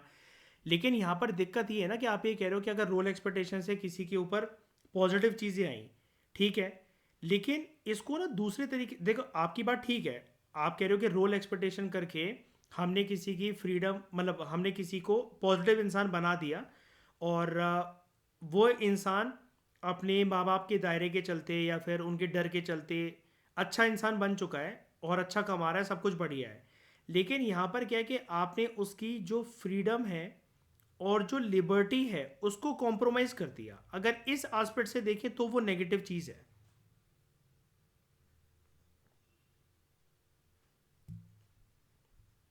नहीं, यहाँ पर जो स्टीरियोटाइपिंग होती है ना, वो सेल्फ स्टीरियोटाइपिंग नहीं मानी जाती है। स्टीरियोटाइपिंग का मतलब ही यही होता है आप दूसरों के लिए वो काम कर रहे हो। स्टीरियोटाइपिंग वर्ड का मतलब ही यही होता है, रोल एक्सपेक्टेशन का भी यहाँ पर यही मतलब है कि आप यहाँ पर हमेशा दूसरों के लिए अपने रोल को एक्सपेक्ट कर रहे हो। ठीक है, समझ गए, मतलब आपका शरीर से बाहर जो भी लोग हैं आप उनको टैग बेसिकली ये देना चाह रहे हो। अब जैसे एक मान लो, मैं एक आपको बताता हूँ। एक लड़का है, अब देखना ये कैसे वर्क करता है। एक लड़का है सोसाइटी में, वो बहुत आवारा है, दिन रात घूमना फिरना, हो सकता है उसको स्मोकिंग ड्रिंकिंग की भी आदत हो, दोस्तों के साथ बाहर जाना, घर वाले भी कुछ नहीं कहते हैं। लेकिन अब मेंटेलिटी देखना है कैसे काम करती है ये रोल स्टीरियोटाइपिंग की या फिर रोल एक्सपेक्टेशन की। जब शादी की बात आएगी ना, तो लड़की उसको ऐसी चाहिए जो कि बिल्कुल साफ सुथरी हो। अब साफ सुथरी से कहने का क्या मतलब है? भाई वो पूरी जिंदगी तो आवारा रहा, भयंकर वाला, दोस्तों के साथ बाहर जाना, अय्याशी करना, टाइम की कदर नहीं करना, रात को 12 बजे घर से बाहर निकलना, रात को 2 बजे घर पर लौट कर आना। अब ऐसे कोई लड़की अगर करती हो, तो वो लड़का उसको जो है एक्सेप्ट नहीं करेगा। वो कहेगा नहीं, मुझे तो सती सावित्री चाहिए। तो यहाँ पर क्या कॉन्सेप्ट आया इस चीज़ का, ऐसी मेंटेलिटी का। और ऐसा होता है, ये कोई मैं बनावटी बात नहीं कह रहा हूँ, ये हमारे भारत की समाज की वास्तविकता है कि सामने वाला कितना भी आवारा हो, लेकिन अगर उसको कोई एक पार्टनर चाहिए होता है या फिर दूसरा कोई इंसान चाहिए होता है, ऑब्वियस सी बात है, क्योंकि उसका इम्पैक्ट उसकी जीवन में पड़ेगा, उसकी आइडेंटिटी फिर सामने वाले की आइडेंटिटी के साथ एसोसिएटेड है, तो उसको एक सती सावित्री वाला फिगर चाहिए, नीट एंड क्लीन एकदम, जिसका कोई पास ना रह चुका हो, जो बिल्कुल आवारा ना हो, जो कभी घर से बाहर ना निकला हो। ये एक चीज़ है हमारी सोसाइटी में जिसको आप इग्नोर नहीं कर सकते। अब आप कितनी भी इसके ऊपर तर्क दे लो, मैं यहाँ पर किसी एक गिने चुने शहरों की बात नहीं कर रहा हूँ, मैं यहाँ पर पूरे भारत की समाज की बात कर रहा हूँ, कश्मीर से कन्याकुमारी, गुजरात से अरुणाचल। तो ये समाज है। अब इसमें क्या दिक्कत है? यहाँ पर यही तो है ना कि आपने एक स्टीरियोटाइप बांध रखा है जिसकी बेसिस पर आप पूरे के पूरे ग्रुप को कैटेगराइज कर रहे हो, या फिर किसी एक इंडिविजुअल को भी हो सकता है आप कैटेगराइज कर रहे हो, नंबर ऑफ इंडिविजुअल को कैटेगराइज कर रहे हो, कि बीवी की जो परिभाषा है ऐसे एक मर्द के लिए, जैसा अभी मैंने एग्जांपल लिया कि बीवी की जो एक परिभाषा है वो ये है कि वो घर को संभाले, वो आवारा ना हो, उसे सिगरेट और दारू की आदत ना लगी हो, वो शादी से पहले रात रात भर नाइट आउट ना करती हो, उसके मर्द जो यार हों, जो दोस्त हों, वो नहीं ज़्यादा होने चाहिए। तो ये एक प्री कंसीव्ड नोशन है, ये प्री कंसेप्शन है, जिसके बेसिस पर यही मैं आपको बता रहा था कि आप दूसरों को टैग देने की कोशिश करते हो और कैटेगराइज करने की कोशिश करते हो, और फिर एक एक्सपेक्टेशन, जो रोल एक्सपेक्टेशन की मैंने आपको बात बताई, वो ऐसे बंध जाती है यहां पर, पर्टिकुलरली जेंडर को लेकर। तो इसकी वजह से होता क्या है, पोटेंशियल लिमिटेड हो जाती है। पोटेंशियल लिमिटेड ऐसे हो जाती है जैसे मतलब मान लो कि करियर चॉइस जो है किसी की, जो करियर चॉइस है वो रिस्ट्रिक्टेड वे में बन जाती है, कि घर का कोई बेटा कुछ कहे तो माताजी और पिताजी को कोई आपत्ति नहीं है कि बेटा जा, तू अपने सपने पूरे कर, तेरे को शहर से बाहर जाना है, जहाँ जाना है, तेरी नाइट जॉब लगे। वहीं पर कोई बेटी कुछ कहे तो उसके लिए 100 सवाल जवाब, नहीं सोचने दो, ऐसा अच्छा नहीं लगता, ये वाली जॉब करके क्या ही करोगी, ऐसे इसमें वैसा होता है, ऐसा होता है, ये होता है। वहाँ पर 100 तर्क आ जाते हैं, वहाँ पर 100 प्रकार के, 1000 प्रकार के किंतु परंतु पैदा हो जाते हैं। दूसरा इसका इम्पैक्ट ये होता है, सच रोल स्टीरियोटाइपिंग परपेचुएट्स, मतलब it gives birth to inequality, असमानताओं को जन्म देता है इस प्रकार का रोल स्टीरियोटाइपिंग, जिसकी वजह से डिस्क्रिमिनेशन पैदा होती हैं, लाइक के इक्वल, अनइक्वल पे फॉर इक्वल वर्क, डिस्क्रिमिनेशन करना। अब डिस्क्रिमिनेशन कैसे करना, इनइक्वालिटी कैसे दिखेगी? एक एग्जांपल देता हूं मैं आपको बहुत अच्छा। किसी एक जॉब पर, एक किसी जॉब के लिए एक इंटरव्यू चल रहा है, वहां कुछ मेल कैंडिडेट्स भी आ रखे हैं और एक फीमेल कैंडिडेट आ रखी है। 3 मेल कैंडिडेट हैं, एक फीमेल कैंडिडेट है। अब इस फीमेल कैंडिडेट को इंटरव्यू बोर्ड ने ऐसा देखा, इसकी मांग में सिंदूर लगा हुआ है, मंगलसूत्र इसने पहन रखा है और हाथ में चूड़े पहन रखे हैं। तो इंटरव्यूअर ने कैजुअली इससे पूछा कि मैम आपकी अभी अभी शादी हुई है क्या? तो वो रिप्लाई ये दे रही है, हाँ जी सर, अभी कुछ 1 महीने के आसपास हो गए, और अभी बहुत फंक्शंस वगैरह थे, ऐसा था वैसा था। अब मैं दोबारा से अपने करियर को रिज्यूम करना चाहती हूँ। और मैं पुरानी जॉब जो है मेरी किसी और शहर में चल रही थी, अब शादी के बाद मैं अपने हस्बैंड के साथ शिफ्ट हो गई हूँ, इस शहर में आ गई हूँ। तो उन्होंने मुझे बोला जॉब के लिए अप्लाई कर दो, I have all the degrees. और मैंने पास्ट में जैसे आपकी कंपनी में जो जिस जॉब के लिए जो पोस्ट निकली हुई है, तो मैंने ऐसा काम कर रखा है। अब यहाँ पर अगर इंटरव्यू बोर्ड जो है वो ये सोचकर इसको रिजेक्ट कर दे कि ये हमारी एक ऑर्गेनाइज सेक्टर में काम करने आ रही है लड़की, ऑर्गेनाइज सेक्टर मतलब जहां पर इसका प्रॉपर छुट्टियां होंगी, इसको मेटर्निटी लीव हमने देनी देनी होगी, इसको पर्क्स एंड प्रिविलेजेस मिलेंगे, इतने इतने आवर से ज़्यादा हम इससे काम नहीं करवा सकते हैं सरकार की, क्योंकि अनुमति नहीं है और पढ़ी लिखी है ये। तो अब जॉब में अगर इसको भर्ती कर लिया और कल को ये प्रेग्नेंट अगर हो गई तो ये मैटरनिटी लीव पे चली जाएगी और इसको घर बैठे बैठे हमें खिलाना पड़ेगा। हम इसको फ्री की सैलरी क्यों दें?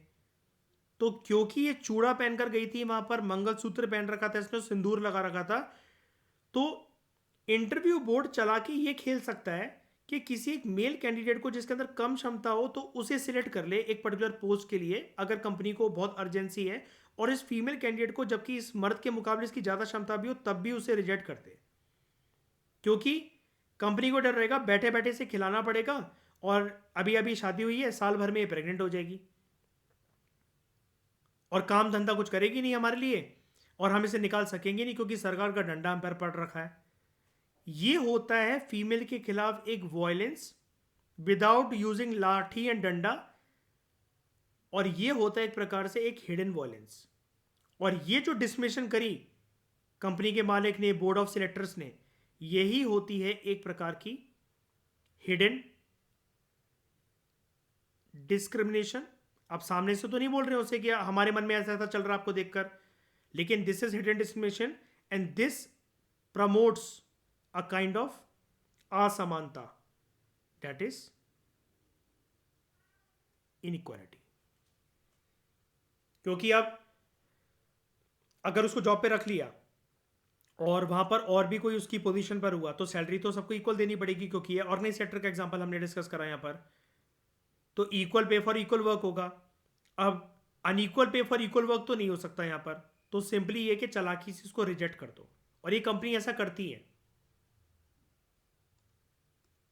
ये एक प्रकार से है कि शहरों में अंदर जो लोग बात करते हैं ना कि औरतों को लिबर्टी मिलने लगी है, फ्रीडम मिलने लगी है, और उनका जो है उनकी पोटेंशियल जो है रिकॉग्नाइज करी जा रही है, लेकिन ये एक हिडन फॉर्म की वायलेंस होती है, ये एक हिडन फॉर्म की डिसमिशन होती है, ये एक हिडन तरीके की इनइक्वालिटी होती है जो कि मतलब चलती है हमारे आसपास, लेकिन इसको कोई फील कर सकता है। अब डायरेक्टली तो वो कहेंगे नहीं, और ये कोई लड़ तो सकती नहीं, कोई केस तो कर सकती नहीं है कि मेरे पास डिग्री ज़्यादा थी, पोटेंशियल ज़्यादा थी। यार वो तो कंपनी के ऊपर है ना कि उनको किसको रखना है किसको नहीं रखना। तो उन्होंने सिर्फ उसको देखकर एक असम्पशन लगाकर कि यार ये 8-10 महीने बाद, साल भर के बाद ये प्रेग्नेंट हो जाएगी, हमें तो लंबे समय के लिए कोई जॉब पे चाहिए, प्रेगनेंसी में फिर ये मैटरनिटी लीव लगा देगी और इतने इतने हफ्तों के लिए फ्री की सैलरीज को खिलानी पड़ेगी, ना कोई काम कर पाएगी ना कुछ कर पाएगी, और हम इसको निकाल भी नहीं सकते उस टाइम पर, वरना हमारी कंपनी के खिलाफ केस हो जाएगा, हम जेल चले जाएंगे क्योंकि सरकार का डंडा पे पड़ रखा है। तीसरा इसका इंपैक्ट ये पड़ता है रोल स्टीरियोटाइपिंग का, it affects self image also.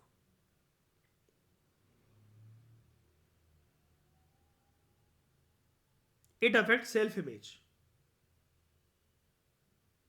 यहां पर क्या होता है, सेल्फ इमेज कैसे मतलब बेसिकली इफेक्ट होती है, क्योंकि ये जो रोल स्टीरियोटाइपिंग होती है ये एक प्रकार का प्रेशर क्रिएट करती है आपके ऊपर, जिसकी वजह से आप या तो खुद को या सामने वाले को साइकोलॉजिकली हार्म करते हो। अब आप कहोगे सर ये वाला पॉइंट थोड़ा सा क्लियर नहीं हुआ हमें, मैं क्लियर करता हूं जरा। देखो यहाँ पर क्या है कि अभी तक रोल स्टीरियोटाइपिंग में हम सारे इम्पैक्ट्स वो पढ़ रहे थे कि आप सामने वालों के साथ मतलब हमेशा गलत कर रहे हो, दुर्व्यवहार कर रहे हो, मतलब सोच समझ कर, मतलब आप सामने तो नहीं मतलब उनके कुछ कर रहे हो, लेकिन आपकी सोच ऐसी है कि आप सबको एक कैटेगराइजेशन में मतलब बेसिकली देख रहे हो, आप उनको टैग दे रहे हो, कैटेगराइज कर रहे हो, एक प्री कंसेप्शन आपका बना हुआ है, एक जनरल नोशन आपका बना हुआ है किसी को भी देखने का, और एक रोल एक्सपेक्टेशन आपकी जुड़ी हुई है। तो उससे सेल्फ इमेज ऐसे टार्निश होती है कि अगर आपको किसी की पोटेंशियल अच्छी लगे भी, लेकिन विचारधारा मानसिकता आपकी ऐसी बना देगा आपका घर परिवार, आपका समाज, वो चीज़ सुन सुन करके महिलाओं को ऐसा करना चाहिए, मम्मियाँ ये वाला काम करती हो अच्छी लगती हैं, पापा ये वाला काम करती हो अच्छा लगता है, और मर्दों को रोना नहीं चाहिए। तो अगर आप मान लो कि कल को लाइफ में कुछ ऐसी घटना होती है आपकी जहाँ पर आप टूट गए, बिखर गए, और जहाँ पर आप डिप्रेशन के अंदर जा रहे हो, आपका रोने का मन कर रहा है, लेकिन आपके ऊपर एक प्रेशर रहेगा और आप अपने आप को साइकोलॉजिकली हार्म करोगे कि नहीं भाई, मुझे पापा ने ये सिखाया, मुझे मम्मी ने ये सिखाया, मुझे घर वालों ने ये सिखाया कि लड़के रोते नहीं हैं, ऐसे करके आपकी सेल्फ इमेज जो होती है वो इफेक्ट होती है। अब आपको लग रहा है कि आप रोकर हल्का फील करोगे, लेकिन आप में एक ईगो बीच में आ जा रहा है कि भाई कितना भी डिप्रेशन हो, लेकिन मेरे को तो ये सिखाएगी कि मर्द रोते नहीं है। और चौथा इसका नेगेटिव रिपरकशन ये निकलता है, it harms it harms all genders. अगर आप रोल स्टीरियोटाइपिंग करते हो तो फिर जो है आप जो है हर प्रकार के जेंडर को हार्म करोगे, क्योंकि फिर आप यहां पर ना, एक जैसे एक नॉर्मल सी अगर हम बात करें, वीकनेस और जो स्ट्रांगनेस है उसके बेसिस पर आप जेंडर्स को कैटेगराइज करने लग जाओगे कि औरतें जो हैं वो फिजिकली इतनी सक्षम नहीं होती हैं, they are not meant to do physical labour, physical work. मर्द जो हैं वही भारी भरकम सामान उठा सकते हैं, गधा मजदूरी करने वाला काम सिर्फ मर्द ही कर सकते हैं। तो इसकी वजह से आप जो है हर प्रकार के जेंडर की इमेज को लेकर एक अपने मन में विचारधारा बना लेते हो, वो एक प्री कंसीव नोशन बन जाता है, आप उस इमेज को फिक्स कर लेते हो, and then you do harm to all the genders mentally. और इसके लिए मैं आपको यहां पर ना सॉल्यूशंस भी दे देता हूं, ठीक है, कि how can you how can you combat, how can you fight with this role stereotyping.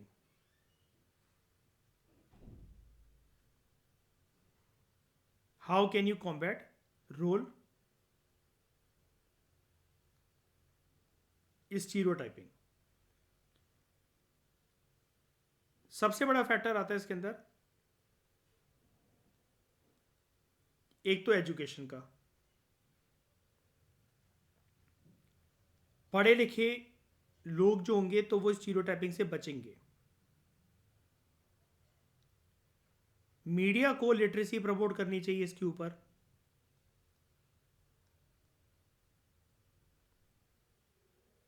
ताकि ऐसे स्टीरियोटाइप जो है वो रीइंफोर्स ना हो। और कुछ जो नॉर्म्स हैं, समाज के कुछ जो नॉर्म्स हैं, हमें उनको चैलेंज करना चाहिए कि ये जो इनग्रेन्ड बिलीफ है, मतलब जो बस गई है लोगों के दिलो दिमाग में, जो बिलीफ है उसको हमें क्वेश्चन करना आना चाहिए। अब वो क्वेश्चन कैसे करना आना चाहिए, नॉर्म्स को कैसे मतलब आप चैलेंज करोगे, समाज के अंदर बाहर जाकर लोगों को समझाने से अच्छा है पहले अपने घर परिवार मम्मी पापा से बैठकर बात कर कर हिम्मत लाकर सबसे पहले तो उनके साथ टोका टाकी स्टार्ट करो आप। जैसे अगर आपके घर में ये वाली बातें चलती हैं कि यार इस धर्म के लोग ऐसे, उस धर्म के लोग ऐसे, इस धर्म की चीज़ें इन धर्म के लोगों से दूर रहा करो, ये ऐसे होते हैं वैसे होते हैं, तो उनको समझाओ कि कल को मेरा करियर ऐसा है, मैंने बनना है एडमिनिस्ट्रेटर, और मुझे हर प्रकार के इंसान से बात करनी होगी, और ये जो आप मुझे सिखा रहे हो या मुझे जो आप बोल रहे हो, कल को आपकी वजह से या तो मुझे जेल हो सकती है, या सरकार जो है वो मुझे सस्पेंशन मोड में रखेगी और मैं जॉब से टर्मिनेट भी हो सकता हूँ, टर्मिनेट भी हो सकती हूँ इस प्रकार के दुर्व्यवहार के लिए। मीडिया में मेरी थू थू हो सकती है, कोई वीडियो, आजकल किसी की वीडियो लीक होने में किसी ने कोई बात कह दी, कुछ वो कह दी, तो 2 मिनट नहीं लगता है सोशल मीडिया में इमेज टार्निश होने में। तो आप उनको बताओ कि मेरा जो दायरा है फ्यूचर में जॉब करने का वो यही है कि मुझे टॉलरेंस वाली कैपेसिटी रखनी पड़ेगी और आप लोग भी रखा करो। इस प्रकार से हम नॉर्म्स को चैलेंज करते हैं। नॉर्म्स को चैलेंज करने का मतलब ये नहीं होता कि आप लाठी डंडा लेकर तलवार लेकर निकल गए, जिसने कोई कुछ बोलकर दिखा दे आज के बाद किसी के खिलाफ गलत, मैं तो गर्दन ही काट लूंगा। ऐसे दंगे फसादों से और लड़ाई झगड़ा करके ज़बरदस्ती करके ऐसे तो नहीं चेंज हो सकता कुछ भी। सबसे पहले अगर कुछ चेंज करना है तो आपको अपने घर परिवार के अंदर जो सोच है उसको बदलना चाहिए। क्योंकि अगर आप बड़ी बड़ी बातें करते हो, मान लो फॉर एग्जांपल यूपीएससी ही आपका सपना है और आप ये कहते हो मैं कलेक्टर बनने के बाद, आईपीएस बनने के बाद, एसपी बनने के बाद, डीएसपी बनने के बाद ये कर दूंगा, वो कर दूंगा, ये कर दूंगी। अगर हिम्मत है तो पहले अपने माँ बाप की बुद्धि चेंज करके दिखा दो। क्योंकि समाज में जैसे आपके माँ बाप की बुद्धि है एकदम अडिग, एकदम ठोस, पत्थर की लकीर की तरह, तो और भी तो घरों में ऐसे माँ बाप होंगे जिनकी बुद्धि ऐसी होगी। तो आप जब अपने घर वालों की ही बुद्धि अभी चेंज नहीं कर पा रहे, तो एक एग्जाम निकालने के बाद आपको क्या लगता है कि लोग आपकी बात मानेंगे? तो कन्विक्शन खुद में और कन्विंसिंग पावर जिसके बेसिस पर सामने वालों को चेंज करा जा सके, ये आपको अडॉप्ट करना आनी चाहिए। कौन से शब्दों का उपयोग कर कर सामने वाले की बुद्धि के अंदर थोड़ा सा ट्विच, एक थोड़ा सा रीवायरिंग, उसके तारों को हिलाकर उसकी बुद्धि को ठीक करना है, हम कैसे कर सकते हैं। फिर वो चाहे कोई भी हो, अगर आपको बात गलत लग रही है, सामने वाले को समझाने का एक तरीका होता है। हमेशा हर बात चिल्ला चिल्ला कर, लड़ाई झगड़ा कर कर, जोर जोर की बोलकर, शांति के माहौल को खराब कर कर हमेशा ऐसी बातें नहीं करी जाती हैं। किसी को कोई चीज समझाने का भी एक तरीका होता है, उसमें एनर्जी क्यों वेस्ट करनी है अपनी।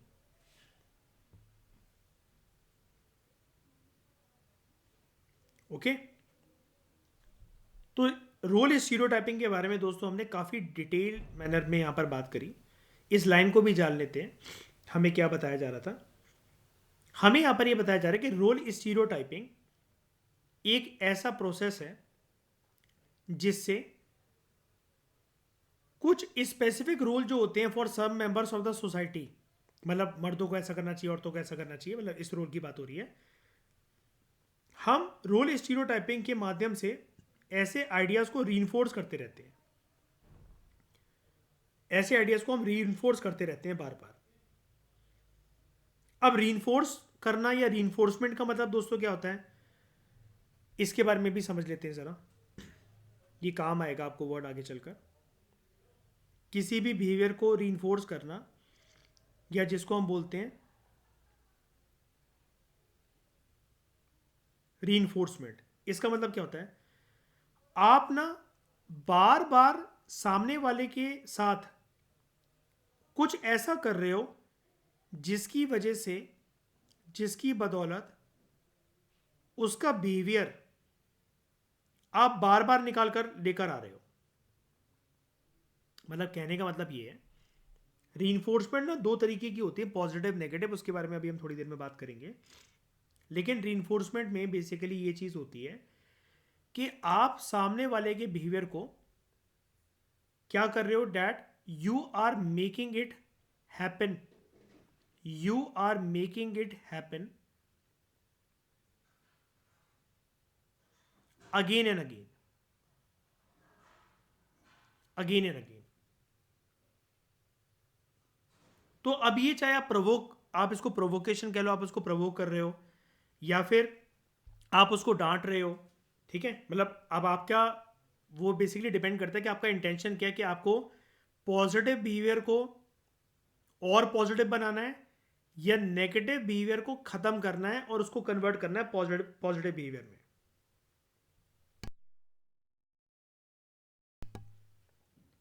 That is reinforcement. कि आप सेम बिहेवियर को दोबारा बार बार उजागर कैसे करोगे, अगर सिंपल शब्दों में मैं बोलूं। अब ये कैसे होता है, अगर इसका बहुत मैं आपको इजी सा एग्जांपल दूं। आप जो है किसी की बार बार तारीफ करे जा रहे हो उसके किसी एक काम के लिए। अरे वाह वाह तुमने क्या काम करके दिखा दिया, वाह यार दिल खुश हो गया यार, फिर से ऐसा करो। तो सामने वाले को आपने, जैसे कहते हैं ना चने के झाड़ पे चढ़ाना, तो वो बार बार वही करेगा। छोटे बच्चे को देख लो, अगर रीइंफोर्समेंट अगर आपको अपने लेवल से समझ में अगर नहीं आ रहा है तो छोटे बच्चे का एग्जांपल ले लो अपने दिमाग में। एक छोटा बच्चा, आप उसकी थोड़ी सी तारीफ कर दो, अरे वाह ये तो ऐसा कर लेता है, क्लैपिंग क्लैपिंग क्लैपिंग क्लैपिंग, तो वो बच्चा बार बार उस बिहेवियर को करने के लिए प्रवोक होगा कि यार जब मैं ये करता हूँ तो शाबाशी मिलती है, सब लोगों का टेंशन मेरी तरफ आता है, तालियां बजती है मेरे लिए। तो एक प्रकार से आप कर क्या रहे हो, चने के झाड़ पे ही तो चढ़ा रहे हो बच्चे को।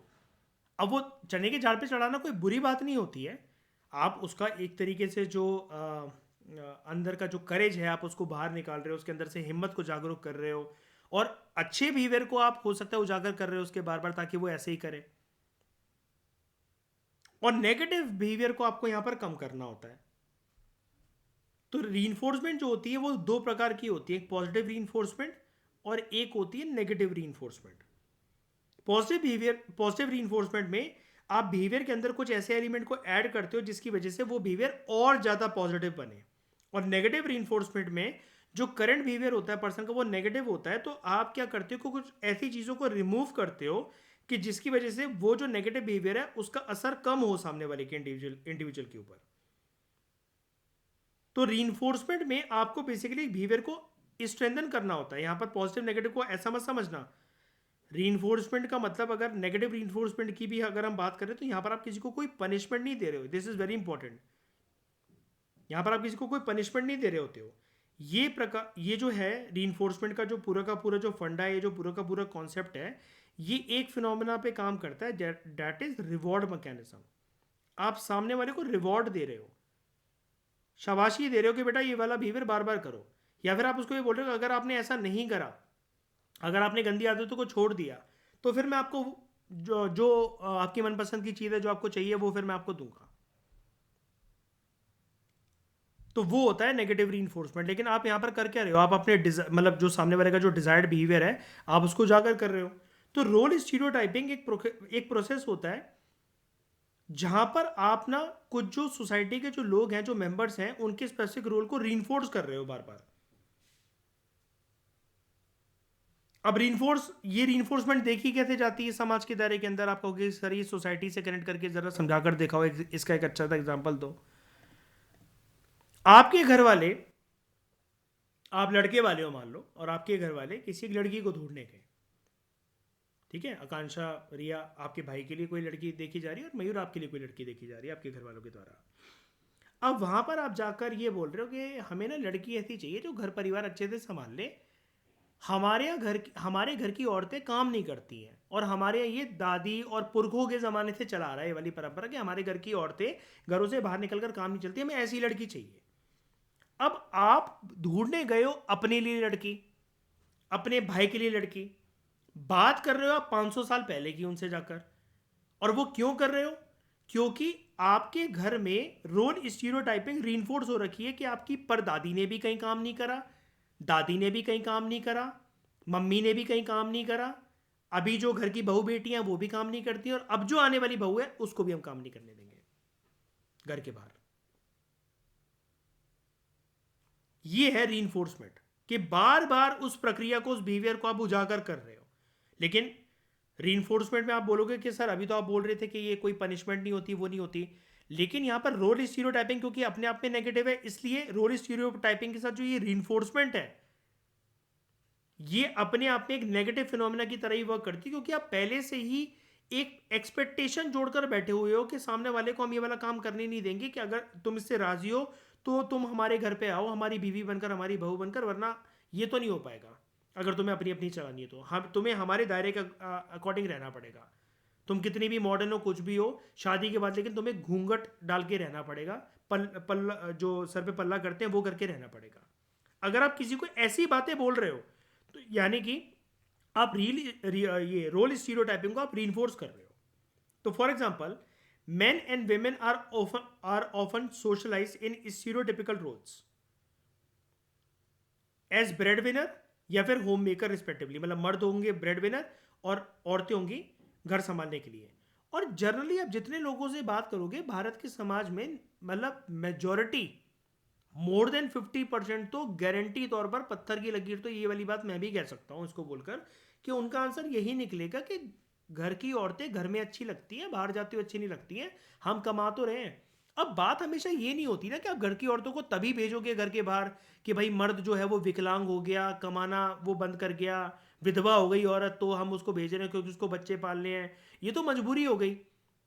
अब अगर मर्द अगर अच्छे से कमा रहा है, अब एक औरत पूरे दिन घर पे बैठ के करे क्या? चलो बच्चे बड़े कर लिए, बच्चे बड़े हो गए और बच्चे पाल लिए अच्छी तरीके से, अब बच्चे भी मतलब अपना अपना काम करने लगे हैं, वो सेम रूटीन, रोज उठना, बच्चों को उठाना, तैयार करना, खाना बनाना, उठना, बच्चों को उठाना, उनका टिफिन तैयार करना, खाना बनाना, कितना सेम रूटीन में, जब सेम रूटीन एक कोई मर्द फॉलो या कोई भी इंसान है, सेम रूटीन या सेम खाना है कुत्ते को भी दोगे तो वो भी बोर हो जाता है।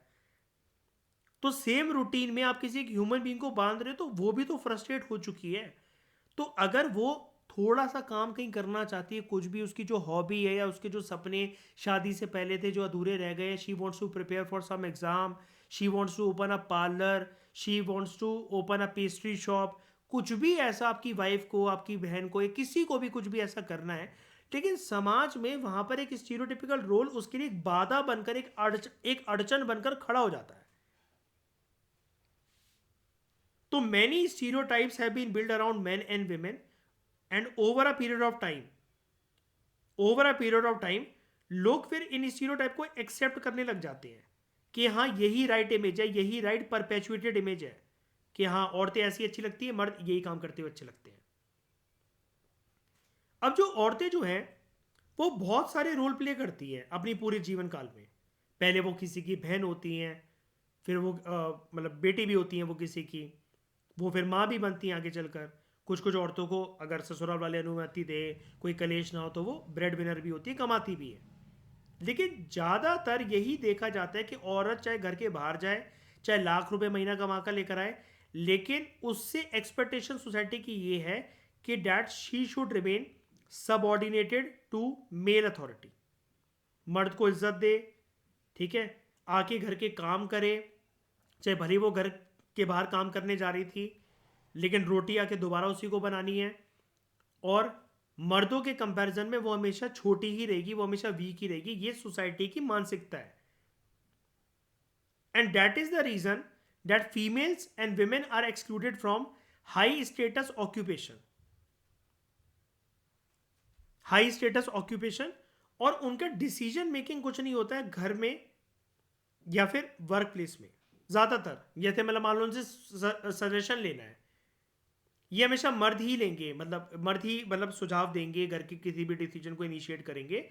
तो जहां पर मर्दों की बहुत ज्यादा चलती है, ऐसे समाज को हम क्या कहते हैं? पेट्रियार्की। अब हो सकता है, क्या कह रहे हो मयूर? हाँ, पेट्रियार्की, जहां मर्दों की बहुत ज्यादा चलती है, ऐसे समाज को हम पेट्रियार्की, ऐसे घर परिवार को हम पेट्रियार्की कहते हैं। अब आप कहोगे कि सर ये ना आप दूसरों के घर का बता रहे हो कि मेरे मम्मी पापा में बहुत प्यार है। अभी उस प्यार को खत्म करता हूं, जरा मुझे 10 सेकंड दो।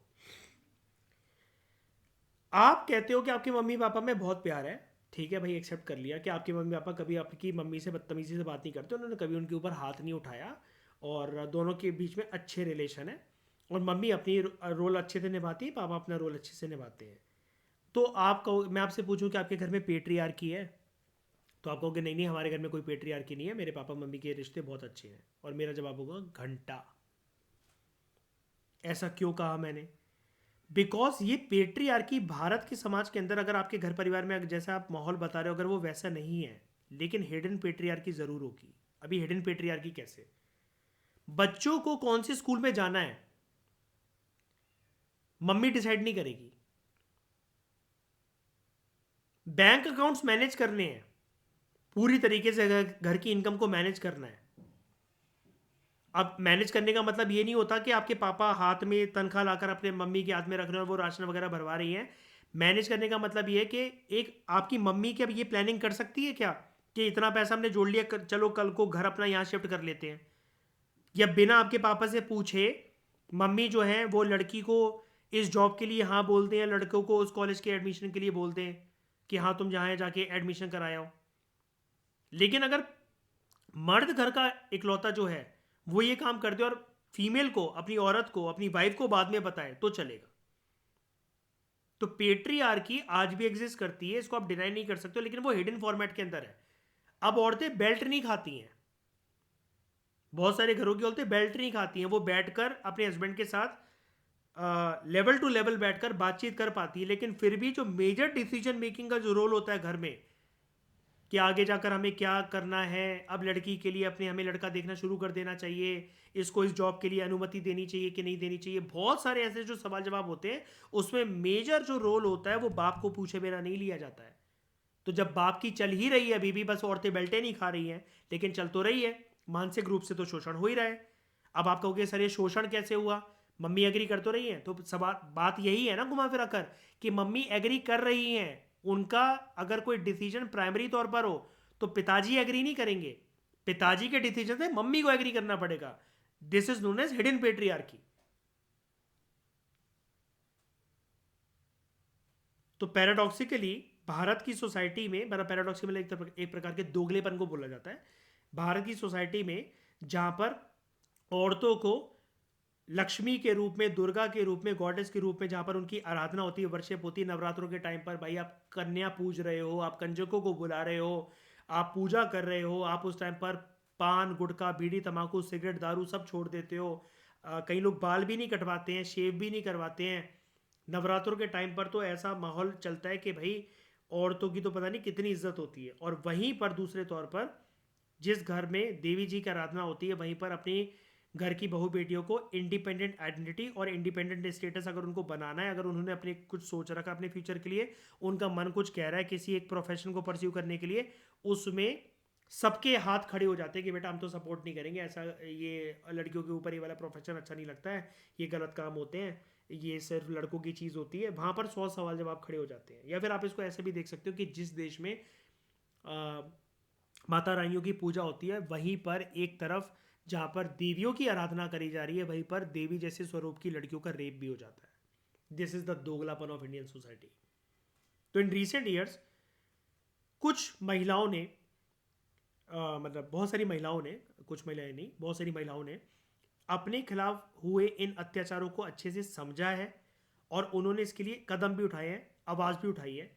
इसके लिए बड़े सारे उन्होंने मूवमेंट चलाई है जिसको हम कहते हैं विमेन लिबरेशन मूवमेंट। या फिर एटलीस्ट उनकी ये डिमांड है कि अगर मर्द जाति को अगर इतने अधिकार मिल रहे हैं तो औरत जाति को भी इतने अधिकार मिलने चाहिए, जिसके लिए एक अच्छा वर्ड इस्तेमाल आप कर सकते हो, that is known as feminist movement. अच्छा, फेमिनिज्म का मतलब सिर्फ औरतों के अधिकारों के बारे में नहीं होता है।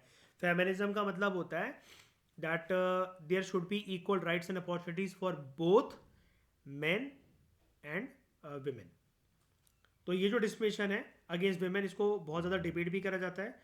और डिबेट करने के बाद कि औरतों को किस प्रकार के अधिकार मिलने चाहिए कि क्या नहीं मिलने चाहिए, या फिर डिस्क्रिमिनेशन उनके खिलाफ की होती है, तो दो मेन आर्ग्यूमेंट्स निकल कर आती है। अब वो दो मेन आर्ग्यूमेंट्स ये कहती हैं, एक तरफ एक ग्रुप का ये मानना है कि जो इनइक्वालिटी जो एग्जिस्ट करती है ना समाज में औरतों के खिलाफ, कि जो असमानता एग्जिस्ट करती है between two sexes male and female, ये काफ़ी हद तक बायोलॉजिकली डिटरमाइंड होता है या जेनेटिक बेस्ड जो डिफरेंसेस हैं कि कुदरत ने औरतों को शारीरिक रूप से कमज़ोर बना रखा है, मर्द को थोड़ा सा स्ट्रांग बना रखा है। ये मानसिकता की वजह से मर्द और औरत के बीच में ये जो मानसिकता है कि औरत जो है वो कमज़ोर पैदा होती हैं as compared to man physically, एंड मर्द जो है वो शरीर में उनसे ज़्यादा ताकतवर है, इसलिए इनइक्वालिटी एग्जिस्ट करती है। लेकिन वहीं पर दूसरे लोग ये बोलते हैं कि पहला वाला आर्गुमेंट एकदम तकियालूसी है, एकदम वाहियात है। उनका ये मानना है कि ये जो डिस्क्रिमिनेशन होती है, ये जो असमानताएं होती है मर्द और औरत के बीच में समाज के अंदर, ये समाज की वजह से ही चलती चली आ रही है। ठीक है, क्योंकि समाज में मर्द और औरत का जो पावर रिलेशन है, ठीक है, कि मर्दों को कितनी लिबर्टी इंडिपेंडेंस वगैरह मिलेगी और औरतों को कितनी मिलेगी और कितनी नहीं मिलेगी, ये सब कुछ एक कल्चर से डिटरमाइन होता है, कल्चर के नॉर्म से डिटरमाइन होता है। यहाँ पर बायोलॉजी का कुछ लेना देना नहीं है, जेनेटिक डिफरेंसेस का कुछ लेना देना नहीं है, क्योंकि अगर ऐसा है तो there are some women sports personalities also, there are some women sports person also. आप उनसे ज़्यादा तेज़ भाग कर दिखा दो, उनसे अच्छा वो स्पोर्ट्स खेल कर दिखा दो। अगर औरतें अगर फिजिकली वीक हैं तो फिर सारे मर्दों को तो फिर औरतों से compete कर जाना चाहिए ना इसी रेस में, जेवलिन थ्रो में, स्विमिंग में। तो वो क्या आप कर पाओगे? इंडिया की जो विमेन क्रिकेट टीम है, क्या हिंदुस्तान का हर एक मर्द, हर एक बच्चा इतनी अच्छी तरीके से क्रिकेट खेल सकता है जैसे वो खेलती हैं? तो एक्सेप्शंस आर देयर। लेकिन दूसरा ग्रुप ये बोल रहा है, समझने की कोशिश करो कि डिफरेंस जो होते हैं मर्द और औरत के बीच में, वो समाज ने बना रखे हैं, भगवान ने बायोलॉजिकल तरीके से नहीं बना रखे हैं। और इसी के साथ हमारा एक कॉन्सेप्ट शुरू होता है, debate over what is gender. और जेंडर को हम समझेंगे कि how this concept and term gender is different from the term sex. ठीक है? कि जेंडर के अंदर जैसे हम अभी तक ये मान लेते हैं कि जेंडर मतलब मेल एंड फीमेल, सेक्स मतलब अगेन मेल एंड फीमेल। तो क्या ये दोनों चीज़ें सेम होती हैं या दोनों चीज़ें अलग अलग हैं? इसको हम जानेंगे अगले लेक्चर में। आई होप आपको कॉम्प्रिहेंसिव तरीके से सब कुछ समझ में आया होगा। ऐसी एक भी एनालिसिस नहीं है जो मैंने यहाँ पर मिस कर दी हो। अपनी तरीके से, अपनी साइड से मैंने कोशिश ये करी है कि आपको सब कुछ समझ में आ जाए। आई होप आपको सब कुछ समझ में आया भी होगा। कोई डाउट, कोई दिक्कत? बताओ। क्लियर है? तो इस डिस्कशन में दोस्तों फिलहाल इतना ही। Thank you very much for discussion.